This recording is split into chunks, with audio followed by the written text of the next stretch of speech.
AI tools నేర్చుకుని passive income సంపాదించాలనుకుంటున్నారా? వెంటనే సంప్రదించండి.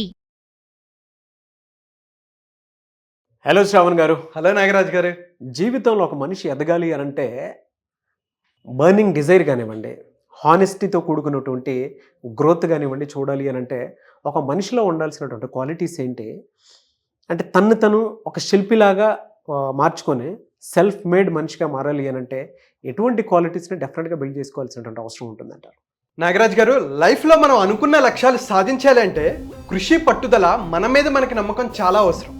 అయితే లైఫ్లో ప్రశంసలు ఉంటాయి, విమర్శలు ఉంటాయి, అభిమానం ఉంటుంది, అవమానం ఉంటుంది. అయితే వీటన్నిటిని దాటుకుంటూ వెళ్ళి కొన్ని కోట్లాది మందికి ఆదర్శంగా నిలిచిన ఒక వ్యక్తి గురించి చెప్తా. ఎవరు సార్ అతను? 4 సినిమాలు హిట్ అవుతే నా అంతటి వాడు లేడు, నేనే నెంబర్ 1 అని విగే వాళ్ళకి తెలియకపోవచ్చు ఆయన 40 సంవత్సరాలు నెంబర్ 1 అనే సింహాసనం మీద కూర్చున్నారు అని. ట్విట్టర్లో ఫ్యాన్ వార్స్ చేసుకునే వాళ్ళకి తెలియకపోవచ్చు ఒకప్పుడు ఆయన ముఖ చిత్రంగా వచ్చే పత్రికల కోసం జరిగే వార్స్ గురించి. మా హీరో గొప్ప అని ప్రస్తుతం పోట్లాడుకునే వాళ్ళకి తెలియకపోవచ్చు వాళ్ళ ఫేవరెట్ హీరో కూడా ఫేవరెట్ హీరో ఆయనే అని. మా హీరో రికార్డులు ఇవి అని డంకా బజాయించే వాళ్ళకి తెలియకపోవచ్చు అసలు ఆ రికార్డులు నెలకొల్పిందే ఆయనని.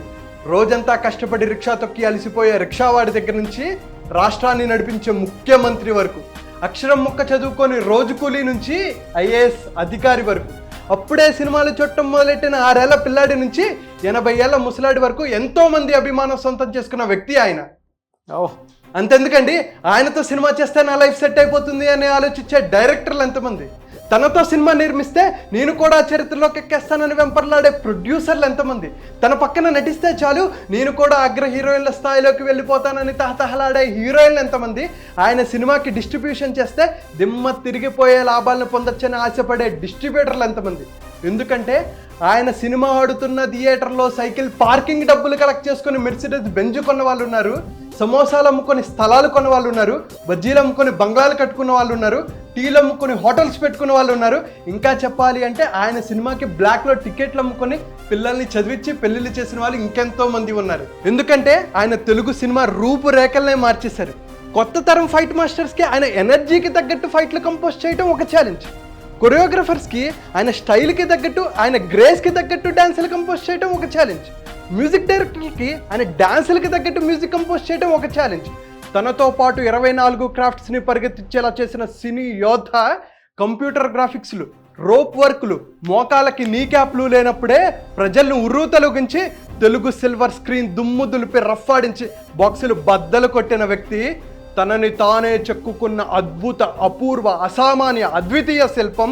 కష్టం వచ్చిందంటే చాలు ఒక అన్నగా బిడ్డగా ఆదుకునే ఆపద్బాంధవుడు. ఎన్నో కష్టాలు, కన్నీళ్లు, అవమానాలు, ఆటుపోట్లు, ఇబ్బందులను దాటుకుంటూ వెళ్ళి ఒక గాలివానగా వచ్చి తుఫానుగా మారి ఈరోజు ఇండస్ట్రీని శాసించే స్థాయికి వచ్చి కోట్లాది మంది తెలుగు వాళ్ళ గుండెల్లో శాశ్వతమైన ముద్ర వేసుకున్న పద్మ విభూషణుడు, జగదేక వీరుడు మన Konidela Sivashankar Varaprasad alias megastar Chiranjeevi గారి గురించి తెలుసుకుందాం.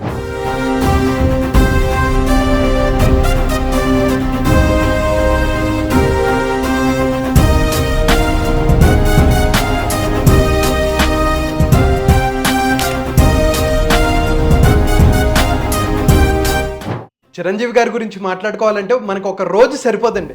అయితే ఆయన లైఫ్లో నుంచి కొన్ని ముఖ్యమైన విషయాలు మనం తీసుకొని మన లైఫ్లో ఇంప్లిమెంట్ చేసుకుని మన రంగంలో మనం ఎలా మెగాస్టార్గా ఎదగాలి అనే దాని గురించి మాట్లాడుకుందాం. ఓకే. 1955 ఆగస్టు 22న 10:05 వెంకట్రావు, అంజనాదేవి గారి దంపతులకి మొగల్తూరులో జన్మించారు. అప్పుడు వెంటనే డాక్టర్ గారు ఆ బాబును బయటికి తీసుకొచ్చి, ఇదిగోండి ఇతను మెగాస్టార్ చిరంజీవి అవుతాడు, కొన్ని కోట్లాది మంది అభిమానులను సొంతం చేసుకుంటారు అని ఏం చెప్పలేదండి.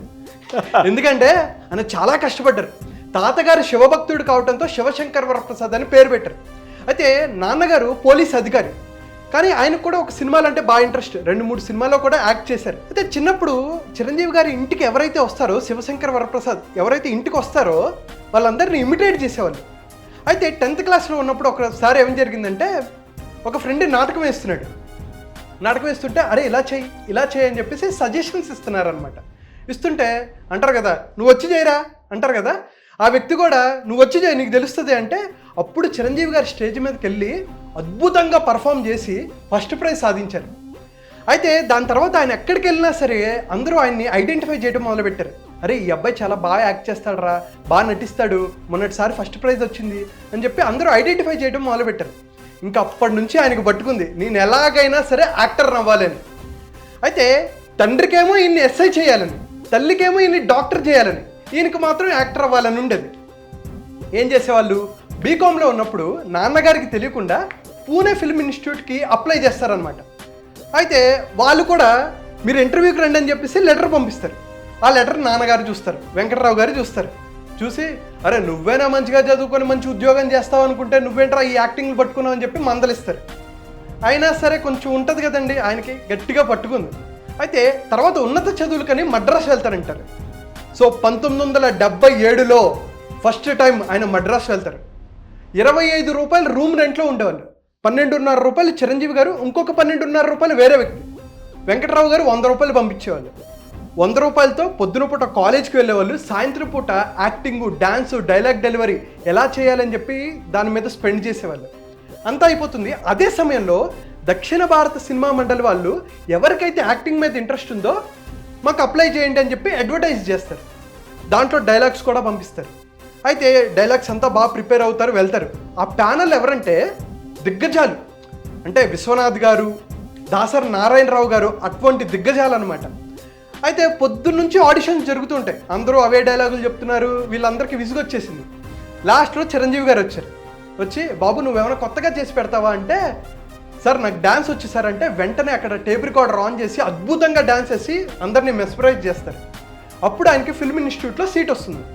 రజనీకాంత్ గారు ఫస్ట్ బ్యాచ్, చిరంజీవి గారు 5th బ్యాచ్.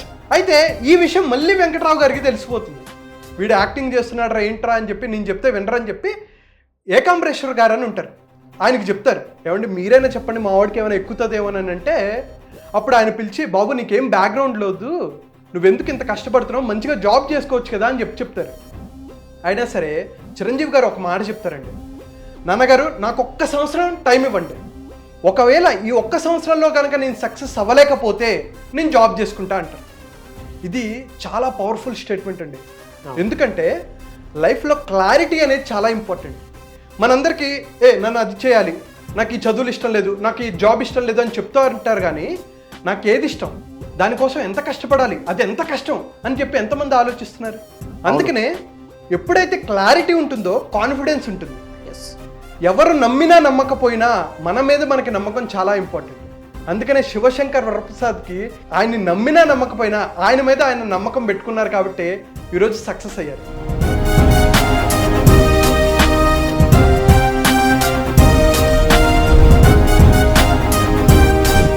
అయితే ఆయన ఫిల్మ్ ఇన్స్టిట్యూట్లో ఉండగా ఆయన ఫ్రెండ్ సుధాకర్ గారు, మనం తెలుసు కదండి కమిడియన్ సుధాకర్ గారు, ఆయన ఫస్ట్లో హీరోగా యాక్ట్ చేసేవారు.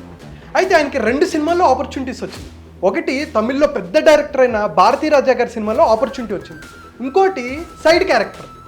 అయితే ఈయనకు మాత్రం అనిపించేది, భారతీ రాజా గారు కూడా అంటారనమాట, నువ్వు ఏదైనా ఒక సినిమానే చెయ్యి, ఇది మెయిన్ లీడ్ కాబట్టి ఇదే చేయంటే భారతీ రాజా గారి సినిమాలో యాక్ట్ చేయాలని చెప్పేసి ఈయన ఏం చేస్తారు, అరే నేను ఆ సినిమాకి ప్రామిస్ చేశా కదా కానీ ఈ సినిమానే చేయాలని చెప్పి పెట్టుకుంటాం. ఎలా చెప్పాలి ఆ ప్రొడ్యూసర్కి డైరెక్టర్కి అని చెప్పేసి చిరంజీవి గారిని తోడుగా తీసుకెళ్ళి సార్ నాకు భారతీ రాజా గారి సినిమాలో ఆపర్చునిటీ వచ్చింది, నేను దయచేసి ఈ సినిమా చేయలేను అంటే, అప్పుడు ఆ ప్రొడ్యూసరు శివశంకర్ వరప్రసాద్ని చూస్తాడు. చూసి ఈ అబ్బాయి చాలా బాగున్నాడు కదా అంటే అప్పుడు శివశంకర్ వరప్రసాద్ నుంచి చిరంజీవిగా మారుతాడు.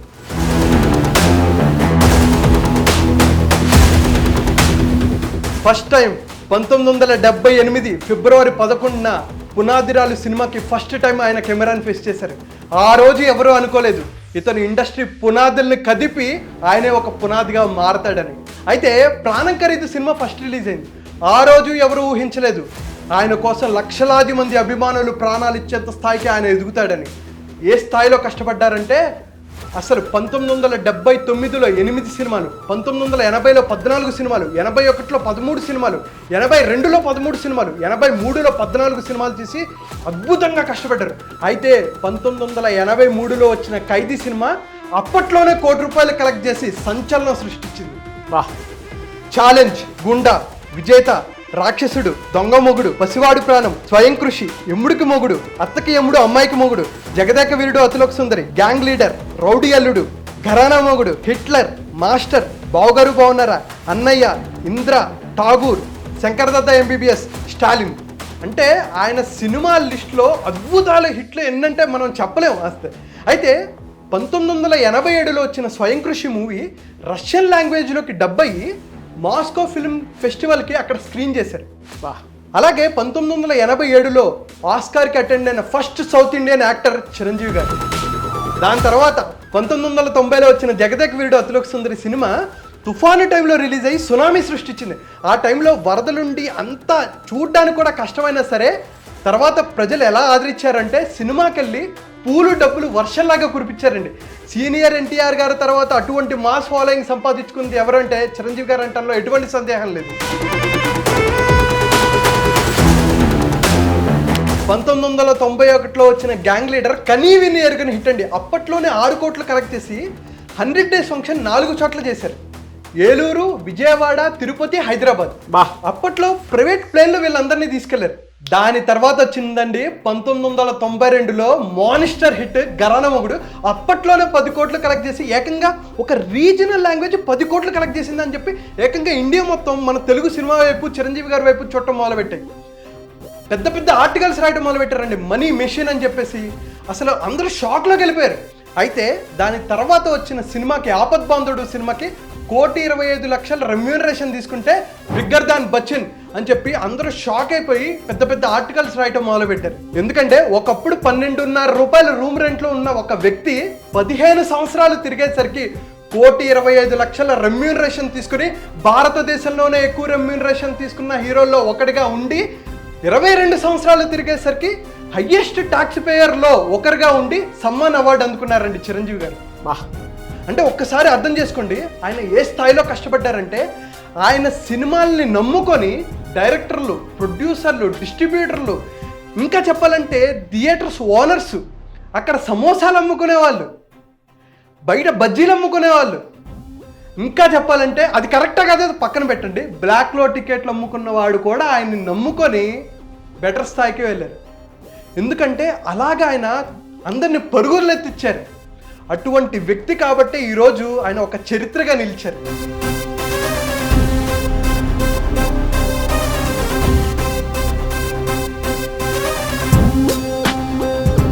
అయితే దీని నుంచి మనం ఏం నేర్చుకోవాలి? కష్టపడితేనే మనం కూడా లైఫ్లోకి ముందుకు వెళ్ళగలం. ఎటువంటి బ్యాక్గ్రౌండ్ లేకపోయినా, ఎంతమంది హీరోస్ చెప్పలేదండి బ్యాక్గ్రౌండ్ లేని వాళ్ళు. రవితేజ గారు కానీ, నాని గారు కానీ, ఎంతోమంది. చిరంజీవి గారు నాకు బ్యాక్గ్రౌండ్ లేదు అని అనుకుంటే చిరంజీవి గారిని చూసి నేను ఇన్స్పైర్ అవుతాను అని చెప్పి ఎంతమంది చెప్పలేదు? అవును. ఆయన ఫ్యామిలీలో నుంచి ఎంతమంది గొప్ప స్టార్స్ రాలేదు? అవును. ఆయన్ని నమ్ముకొని ఉన్నత స్థాయికి వచ్చిన వాళ్ళే ఎక్కువ మంది తప్ప ఎవరు మోసపోయిన వాళ్ళు ఎవరు లేరండి. అటువంటి వ్యక్తి చిరంజీవి గారు. అయితే ఆయన్ని చూసి ఎంతోమంది ఇన్స్పైర్ అయ్యారు, ఎంతోమంది ప్రజలు ఆయన అభిమానిస్తున్నారు. అయితే 2008 ఆగస్టు 26న ఆయన ప్రజారాజ్యం పార్టీ స్టార్ట్ చేశారు. అనుకున్నంత సక్సెస్ సాధించలేకపోయారు, కానీ ఆయనకి ప్రజలకు ఏదో ఒకటి చేయాలి అని బలంగా ఉండేది. అయితే పాలిటిక్స్కి తన మనస్తత్వం ఎమ్మడిదని తెలుసుకున్న తర్వాత మళ్ళీ సినిమాలోకి వద్దాం అనుకున్నారు. అయితే చాలామంది పని అయిపోయింది, ఇప్పుడు చూస్తారా, ఈ వయసులో అవసరమా, ఎవరు చూస్తారు అని చెప్పి ఎంతోమంది అవమానించిన వాళ్ళు కూడా ఉన్నారు. ఆయన పెద్ద సందేహంలో ఉన్నారు. కానీ చిరంజీవి గారి లాంటి శక్తివంతమైన నటుడిని, అభిమానగలం ఉన్న నటుడిని సినిమాలకి దూరంగా ఉంచడం ఆ విధికి కూడా సాధ్యం కాలేదు. ఏ స్థాయిలో అంటే 2017లో ఖైదీ 150తో 5 రోజుల్లో 100 కోట్లు కలెక్ట్ చేసి రికార్డులు బద్దలు కొట్టారు. దాని తర్వాత సైరా, ఆచార్య, గాడ్ ఫాదర్, వాల్తేరు వీరయ్య, బోలా శంకర్ సినిమాలతో మనల్ని అలరించారు. అయితే ఇప్పుడు విశ్వంబరాతో తన నట విశ్వరూపం చూపెట్టడానికి మన ముందుకు వస్తున్నారు. నేను ఇంకా చేయలేను, నా వల్ల కాదు, నా వయసు అయిపోయింది అని ఎవరైతే లిమిటింగ్ బిలీఫ్స్లో ఉంటారో వాళ్ళందరూ చిరంజీవి గారిని చూసి నేర్చుకోవాలి. 60 ఏళ్ళు నేను రిటైర్మెంట్, నేను ఇంట్లో కూర్చుంటా అనుకుంటే 62 సంవత్సరాలకి ఆయన రీఎంట్రీ ఇచ్చి రికార్డులు బద్దలు కొట్టారంటే అటువంటి మెంటల్ స్ట్రెంగ్త్ మనము బిల్డ్ చేసుకోవాలి. ఇంకా చెప్పాలి అంటే ఆయన జీవితం సినిమాలకు మించిందండి.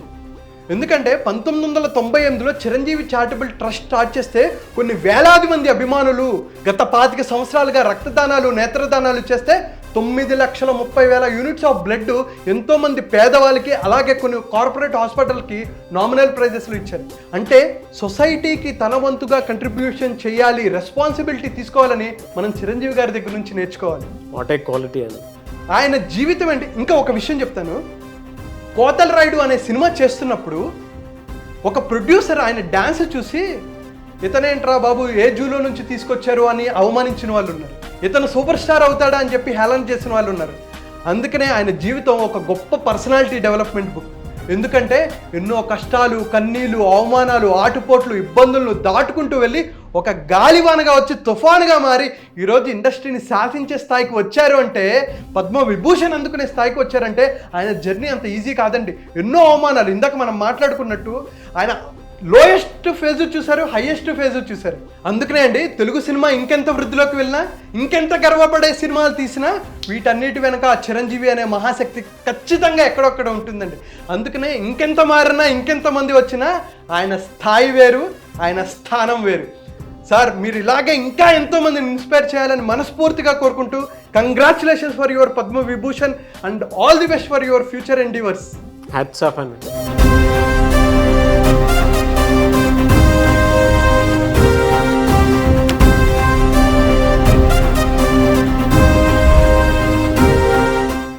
సుమన్ టీవీలో మీ పర్సనల్ అండ్ బిజినెస్ ప్రమోషన్స్ కోసం కింది నెంబర్కి కాంటాక్ట్ చేయండి.